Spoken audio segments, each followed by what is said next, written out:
बिस्मिल्लाहिर्रहमानिर्रहीम अस्सलाम वालेकुम। मैं अपने मौजूद नाज़रीन और प्यारे दोस्तों को और मैसा सीक्रेट शेफ़ के किचन में खुशामदीद कहता हूँ। रेसिपी को शुरू करने से पहले मेरी ये दुआ है कि अल्लाह ताला आपकी तमाम मुश्किलात को आसान फरमाए, आपके रिस्क में कुशादगी और बरकत अता फरमाए। आज मैं आपके साथ मट्टी की हांडी में आलू गोश्त की बहुत ही स्पेशल सी रेसिपी को बनाऊँगा, जिसको बनाना इंतहाई आसान है। इस आलू गोश्त की रेसिपी को मट्टी की हांडी में क्यों बनाया जाता है, मैं ये तमाम बातें आपके साथ शेयर करूँगा। इससे पहले कि अगर आप मेरे चैनल पर नए हैं तो प्लीज़ मेरे चैनल को सब्सक्राइब करें, वीडियो को लाइक और शेयर ज़रूर कीजिएगा। तो मैं इस रेसिपी में उन तमाम चीज़ों का इंशाल्लाह इस्तेमाल करूँगा जो आपके किचन में मौजूद होंगी। तो चलें स्टार्ट करते हैं इस रेसिपी को। बिस्मिल्लाहिर्रहमानिर्रहीम। सबसे पहले ये मेरे पास गोश्त है तकरीबन आधा किलो, और इसके साथ ही ये मेरे पास आलू हैं जो मैंने छील कर रखे हुए हैं। तो सबसे पहले मैं एक कुकर ले लूँगा। कुकर में एक क्यूब कटा हुआ आधा किलो के बराबर गोश्त जो है ये मैं डालकर इसके अंदर जो है आधा चाय के चम्मच के बराबर लौंग डाल दूँगा, और इसके बाद ये एक बादियान का फूल है जिसको स्टार अनीस कहते हैं, एक अदद ये डालकर इसके अंदर मैं 3 अदद इलायची जो है सब्ज़ वाली वो डालूँगा, और इसके बाद 2 अदद काली मोटी इलायची जो है वो डालकर इसके अंदर मैं ये दालचीनी है तकरीबन एक लंबा टुकड़ा था जिसके मैंने पीस बनाकर इसके अंदर डाले हैं, और इसके बाद मैं इसके अंदर नमक डाल दूंगा आधा खाने के चम्मच के बराबर, और ये 3 गिलास के बराबर पानी मैं इसके अंदर डालकर इसको कवर कर लूँगा। और इस गोश्त को आपने तकरीबन पहली विसल आने तक 15 से 20 मिनट तक पकाना है। और इसके बाद मैं एक मट्टी की हांडी ले लूँगा।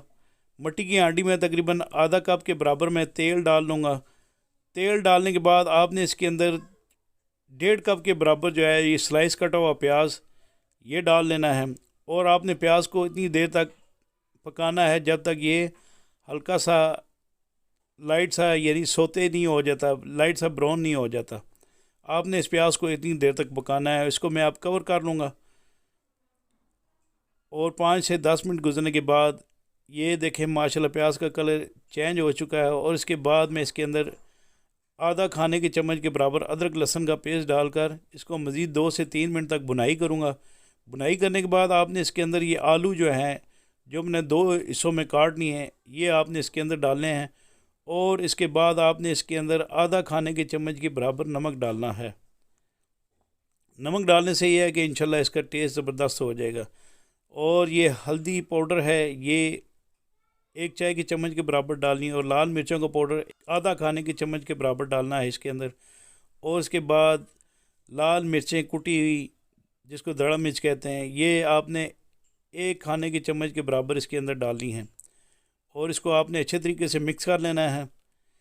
मिक्स करने के बाद आपने इसके अंदर जो बॉयल किया हुआ गोश्त है जो हमने कुकर में कुक कर लिया था वो आपने इसके अंदर डालना है, और इसको थोड़ा सा मज़ीद मिक्स कर लेना है आपने।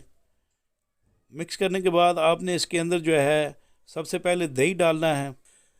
ये 1.5 कप के बराबर बीट किया हुआ दही है, ये आपने इसके अंदर डालकर आपने इसको मिक्स कर लेना है थोड़ा सा।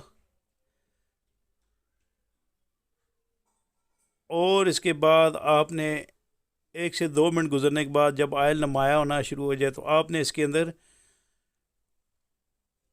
ये बीफ की जो यखनी थी वो आपने 2 कप के बराबर इसके अंदर डाल देनी है, और इसके बाद आपने इसको कवर करके इतनी देर तक पकाना है जब तक कि इसकी जो ग्रेवी है वो थोड़ी सी ड्राई नहीं हो जाती। तो ये थोड़ी सी ड्राई हो चुकी है इसकी ग्रेवी। तो इसके बाद मैं इसके अंदर इसको कवर कर लूँगा, और इसके अंदर 1/4 कप के बराबर धनिया डालूँगा,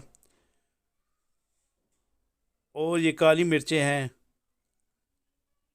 ये 1 चाय की चम्मच के बराबर डालकर इसके अंदर मैंने धनिया ऑलरेडी डाला हुआ था 1/4 कप के बराबर, ये डालकर आपने इसके अंदर सूखा धनिया 1 खाने की चम्मच के बराबर डालना है। और ये माशाल्लाह हमारी आलू गोश्त की हांडी जो है वो तैयार हो चुकी है, और इंशाल्लाह ये बहुत ही मज़ेदार और ज़बरदस्त होगी। और इसके अंदर मैं 2 हरी मिर्चें जो है साबुत ये डाल दूँगा, और इसके बाद इसकी मैं प्रेजेंटेशन कर लूँगा। तो इस रेसिपी को एक दफ़ा आप अपने घर में ज़रूर ट्राई कीजिएगा और इसके बारे में मुझे कमेंट्स बॉक्स पर कमेंट ज़रूर दीजिएगा। आपके कमेंट्स देने से हमारी हौसला अफजाई होती है। और इसके साथ ही मैं आपसे इजाज़त चाहता हूँ। अल्लाह ताला आप सबका हामी नासिर और जज़ाकुमुल्लाह खैर।